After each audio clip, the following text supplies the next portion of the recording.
Hello, हे आहेत भैरवचे भाऊ बहीण. आणि ह्यामध्ये बघा भैरव कुठला आहे, ओळखा बघू, ओळखा ओळखा ओळखा. नाही ओळखलेत ना? तर हा बघा भैरव, छोटूसा क्यूटसा, आपल्या मम्मी बरोबर, आपल्या भाऊ बंधू बरोबर. हा आपल्या मम्मी बरोबर तो त्याच्या फॅमिलीमध्ये खुश होता, आनंदित होता, खेळत होता, मस्त होता. हळूहळू मोठा व्हायला लागला. त्याचे भाऊ बंधू होते, त्यांना काही लोकांनी अडॉप्ट केलं, दुसऱ्या घरी गेले. त्यानंतर भैरव आणि भैरवचा भाऊ होता.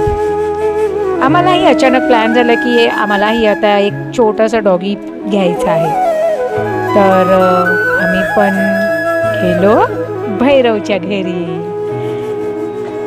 आम्हाला भैरव खूप आवडला. तो त्याच्या भावाबरोबर होता, खेळत होता, मस्त होता. काही दिवसानंतर भैरवच्या भावाला दुसरी फॅमिली घेऊन गेली आणि काही दिवसानंतर आम्ही आमच्या भैरवला घ्यायला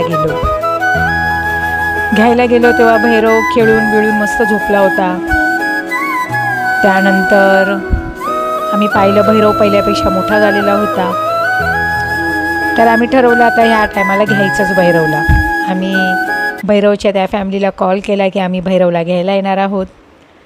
आणि मग त्यानंतर झाली आमची एंट्री भैरवला घ्यायला जायची. मी आणि माझी बेबी गर्ल आम्ही दोघेजणं त्याला घ्यायला गेलो.